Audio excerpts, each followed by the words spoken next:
merci de me rejoindre sur cette nouvelle vidéo où je vais vous présenter ce que j'ai créé dans mon sketchbook dans le courant du mois de mai. Donc je vais vous présenter aussi deux bonus. Alors ce mois-ci c'est le rose qui prend toute la place. Je vous montrerai ce genre de petits bouquins. Et je vous montrerai aussi le Leporello que j'ai créé, commencé en avril et terminé au mois de mai avec le texte d'accompagnement. Voilà. Alors allons-y. J'ai mis un petit signet. Hop, voilà. Donc le mois de mai s'ouvre sur cette page. Ça c'était le mois d'avril. Et ce mois-ci j'ai fait une très grande carte pour la simple et bonne raison que j'ai cochonné la page de garde du mois de mai avec cette peinture qui est venue se coller dessus. Donc j'avais beaucoup de marques noires.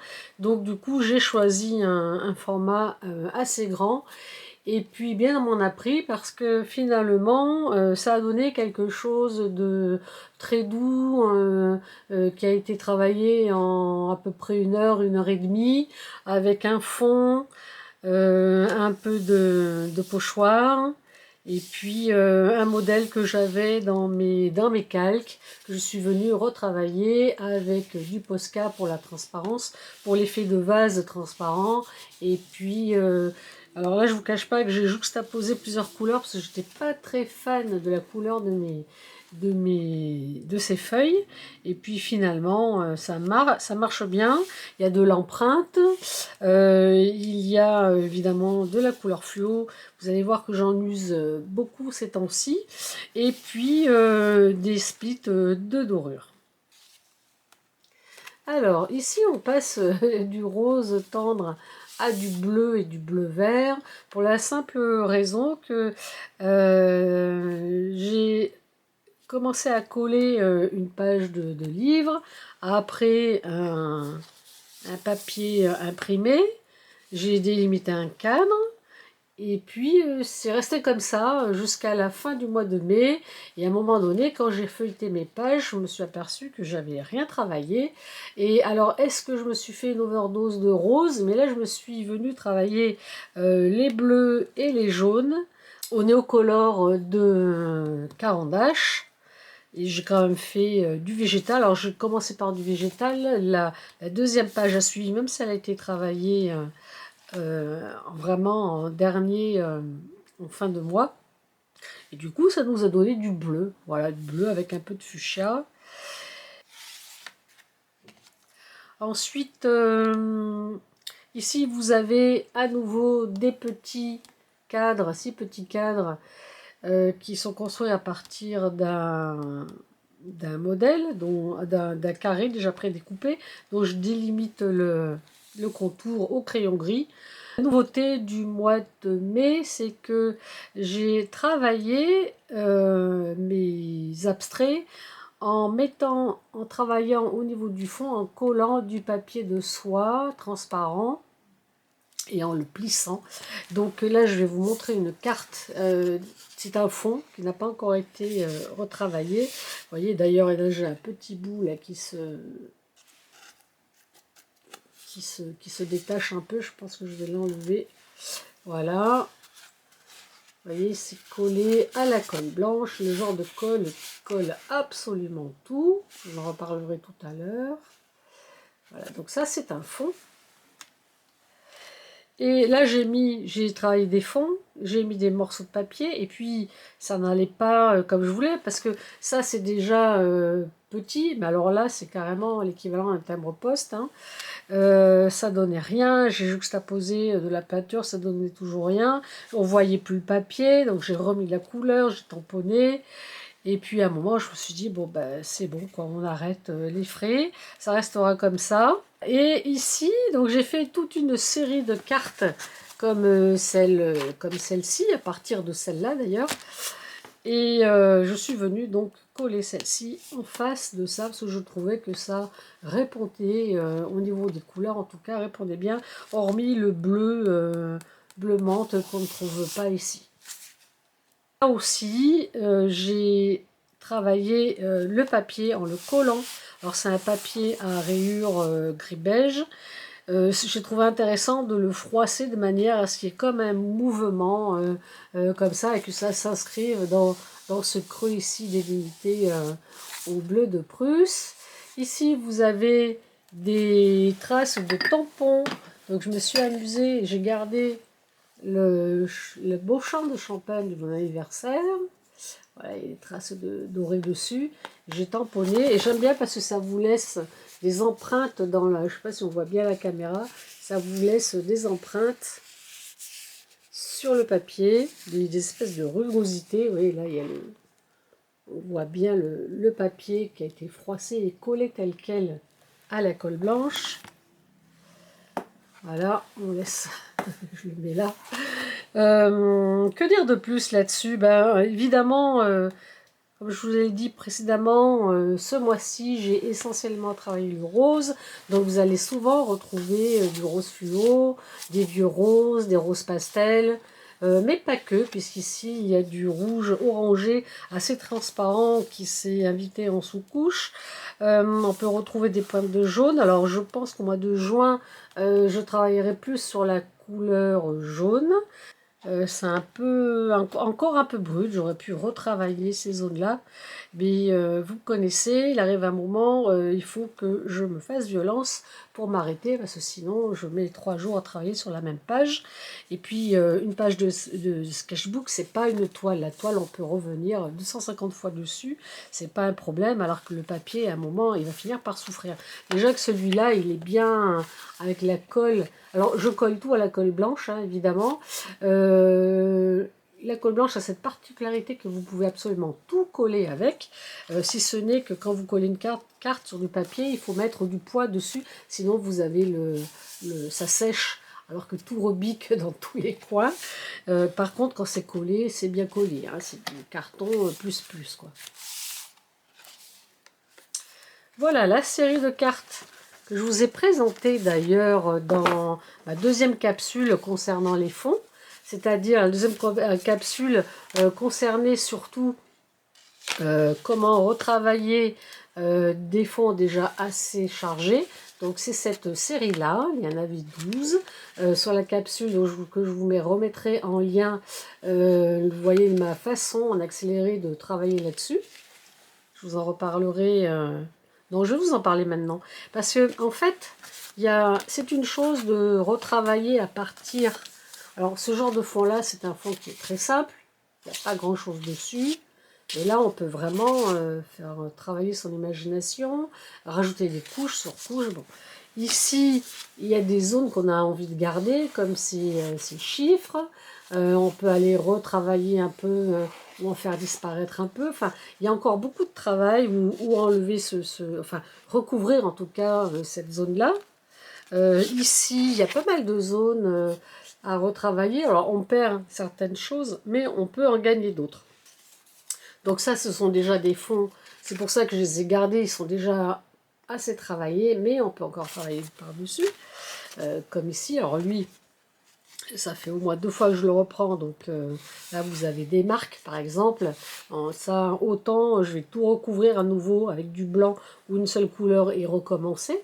Et puis ici, avec cette particularité de papier qui a été collé, vous obtenez un fond. Donc j'ai fait 2 pages en extrayant donc 6 cartes à chaque fois, en collant du papier de couleur, en ayant fait déjà des fonds déjà colorés avec de la peinture acrylique et de l'écriture folle.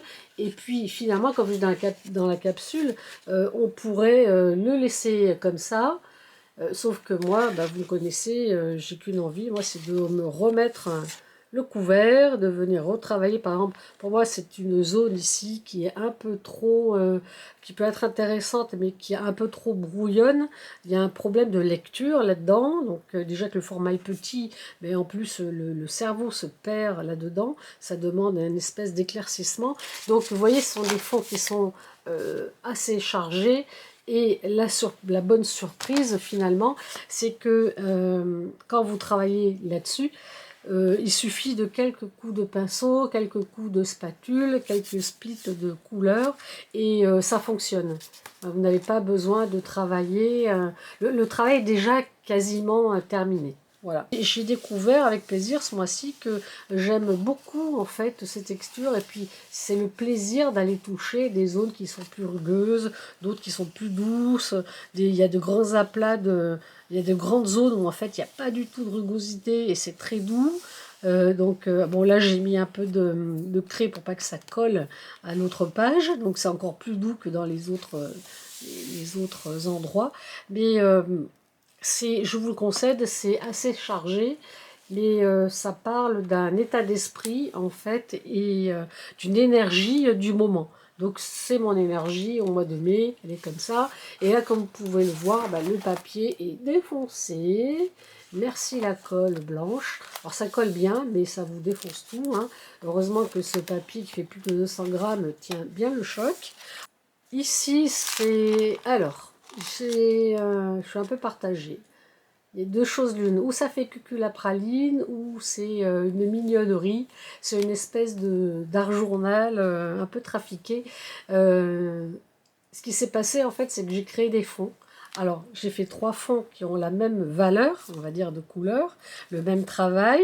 J'ai beaucoup gratté, j'ai beaucoup collé, j'ai beaucoup splitté, j'ai mis beaucoup de rouge et de rose fluo, et au final, je savais plus quoi en faire. Alors, à la fin du mois de mai, j'avais rien fait à part les fonds. Vous voyez, ici, là, on a une espèce d'aspérité, là, ici, voilà, on peut gratter, hein. Là, il y a aussi... voilà, ça a défoncé le papier. Vous voyez, même la photocopie que j'ai collée dessus, et on voit qu'elle est légèrement défoncée ici. Et je vous avais présenté mes cahiers collage soupe. Donc, du coup, j'ai été retrouver dans mes photocopies la copine de cette petite fée-là. Ici, je l'avais crayonnée, je lui avais rajouté une fleur.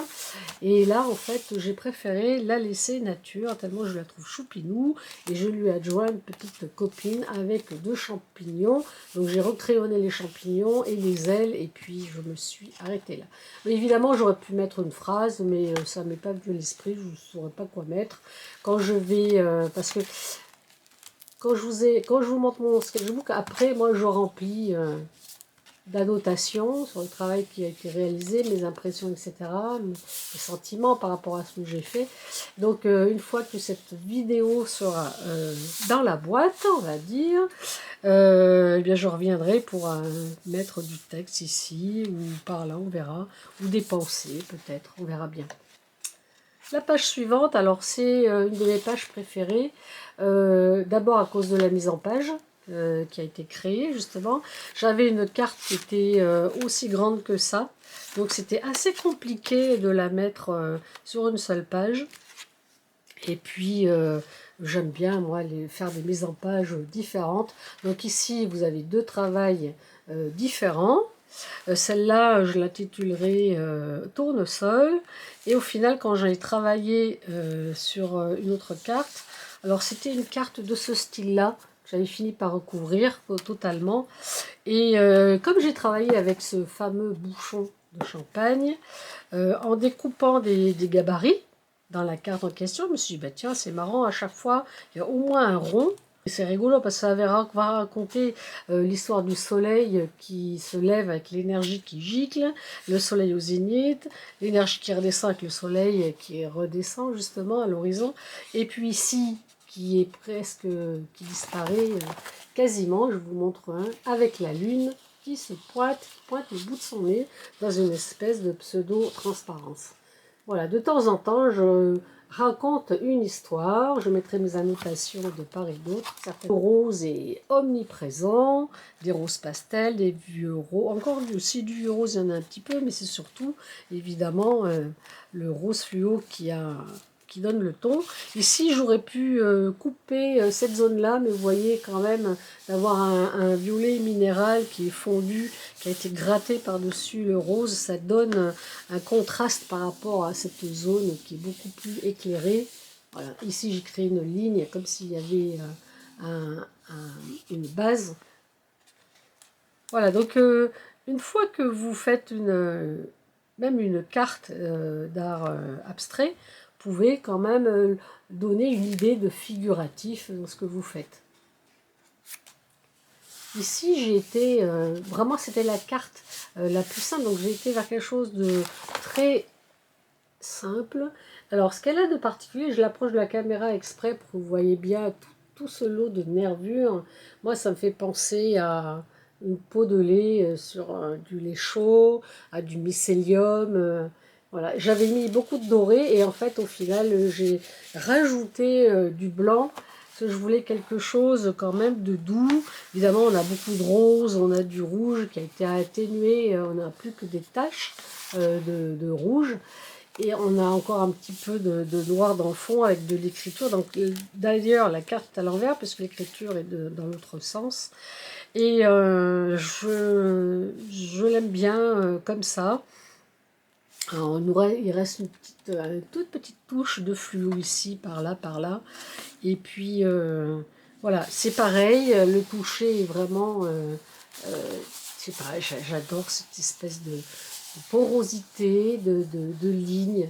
Voilà, des fois, je me dis, on a quand même des yeux au bout des doigts. Hein. C'est pas pour rien que les aveugles, les malvoyants, pardon, apprennent le braille. Hein. C'est qu'on a une sensibilité au niveau, on a des capteurs hyper sensibles sur la pulpe des doigts. Et quand on peint et qu'on a envie d'aller vers de l'abstrait, mais avec du volume, c'est important de toucher. Ça participe en fait à l'élaboration de la carte d'art. Ici, il n'était pas prévu qu'il y ait des tiges, mais j'avais une espèce d'envie furieuse de mettre des taches de rouge. Et à un moment donné, est apparue l'envie de mettre des tiges dans différentes couleurs. Et finalement, on a une espèce de zone de coquelicot. Et je l'aime beaucoup, celle-là, parce que ça peut me donner des idées de plantes, justement, sur des fonds abstraits. Là, j'ai juste sacrifié un morceau de jaune qui apparaissait, qui était très intéressant. Donc, ça me donne des pistes pour travailler la couleur jaune le mois prochain, justement. Peut-être que je referai quelque chose dans ce goût-là. On verra bien de quoi sera fait le mois de juin dans mon sketchbook. Et enfin, alors là j'ai mis ça, mais il n'y a rien dessous. Hein. La dernière carte que voilà, avec des grandes splits orange fluo, toujours du rose, du violet minéral, du vieux rose, du blanc, du bleu menthe. Alors je vais vous montrer quand même une autre carte qui est terminée. Peut-être que je vais l'offrir, celle-ci. D'ailleurs, on voit bien le papier qui n'est pas totalement collé avec un split de rouge dessus. Vous voyez, ça, c'est avec mes petits tampons au bouchon de champagne. Toujours les mêmes couleurs, de l'orange, du rouge. J'ai du mal, ce mois-ci, j'ai eu du mal à sortir de ces couleurs-là. Alors j'aurais pu mettre du vert, mais j'avais pas envie de vert, comme je l'ai travaillé le mois dernier. Voilà ce que ça peut donner. Voilà, le sketchbook du mois de mai est terminé. Je vais vous montrer le Porello que j'ai fait avec les âmes créatives. Alors, je rassemble un peu toutes mes... je vais mettre... Voilà, c'est pas rapide, hein. Voilà. Donc, c'est un Leporello travaillé avec l'initiative de Gwenelle Perron pour les âmes créatives. Là aussi, vous trouverez le lien sous cette vidéo. Donc, la nouveauté... Alors, c'est marrant parce que je préfère l'extérieur que l'intérieur. Mais j'ai adoré le construire. Alors, souvent, je colle le dos. Et puis là, je l'ai laissé libre. Hein. C'est un de mes peintures de sketchbook que j'ai photocopié et que j'ai collé sur deux faces, sur une face cartonnée pour faire une couverture en fait avec les titres. Alors je l'ai mis avril 2025 parce que j'ai commencé en avril, mais je l'ai terminé, je l'ai dit tout à l'heure, je l'ai terminé au mois de mai. Voilà, et ça parle de paysage intérieur. Alors là, il est au singulier, mais vous verrez que j'ai traité le sujet au pluriel. Alors, je vous montre. Je vais mettre un peu de musique pendant que je vous laisse lire les pages qui vont défiler, que je vais ouvrir sous vos yeux.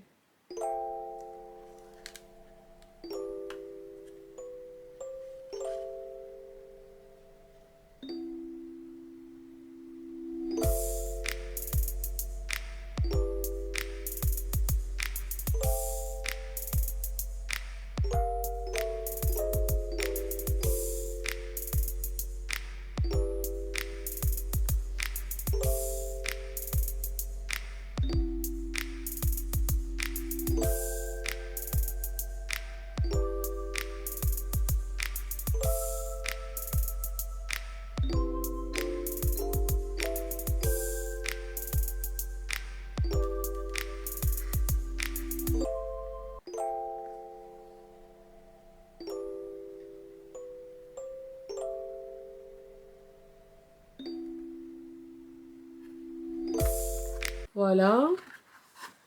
Et évidemment, donc on peut aussi le faire défiler comme ça. Hop. Vous pouvez mettre le ralenti si vous voulez le revoir. Alors, je ne suis pas totalement satisfaite de certaines pages. Mais justement, je prends un grand soin quand même à faire de belles couvertures parce que c'est le genre d'articles d'art, on va dire, que je vais garder longtemps. Contrairement à mes carnets de sketchbook. Je vais dézoomer. Excusez-moi si ça bouge un petit peu. Voilà. Et je vais vous montrer le deuxième bonus. Je vais vous parler de cette collection. Alors, c'est les éditions du Chêne pour Hachette. Ça s'intitule « Ça, c'est de l'art ». Et vous avez à peu près 5-6 livres sur une couleur donnée. Donc, je vous montre celui-là parce que c'est la thématique de ce mois-ci, le rose. Alors, l'intérêt de ce genre de bouquin, c'est que d'abord, c'est pas très cher, c'est un peu moins de 15 €. Vous en trouvez évidemment sur Amazon si vous voulez être vite livré. C'est une couleur à redécouvrir en 40 notices et dedans, vous avez l'historique de la couleur en question. Alors évidemment, vous avez un rose layette au départ et vous avez des pages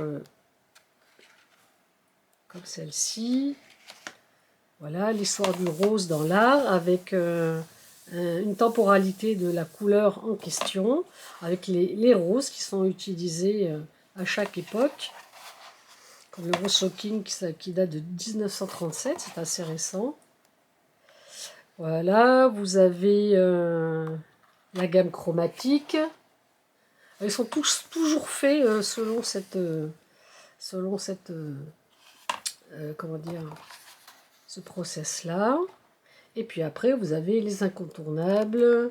Qu'est-ce qu'il y a d'autre? Les incontournables. Les inattendus. Et avec à chaque fois alors, vous avez plein de pages comme ça c'est vraiment très beau. Et vous avez la naissance de Vénus, par exemple, des grands classiques, hein, avec l'histoire du rose, comment la façon dont interpréter le rose et pourquoi. Voilà, c'est assez intéressant. Vous avez l'année de création, justement, l'époque aussi, où la peinture a été réalisée. Voilà, donc c'est des petits livres qui sont faits pour les amateurs d'art, pour des personnes comme moi qui n'avons pas envie d'acheter trop cher des bouquins, par contre qui veut connaître dans un même ensemble sur la thématique d'une couleur en particulier certains artistes, quitte à aller ensuite chercher des informations complémentaires sur les posts, sur l'histoire de cette couleur, etc., etc. Voilà, je trouve ça vraiment très intéressant. Là-dessus, eh bien, je vous dis au mois de prochain, début juillet, pour le sketchbook du mois de juin. Je vous remercie de me suivre. Vous êtes maintenant à peu près 130 abonnés sur ma chaîne. Merci pour votre soutien. Merci pour vos commentaires auxquels je me fais toujours un plaisir de répondre. Et je vous dis à bientôt pour de nouvelles aventures créatives.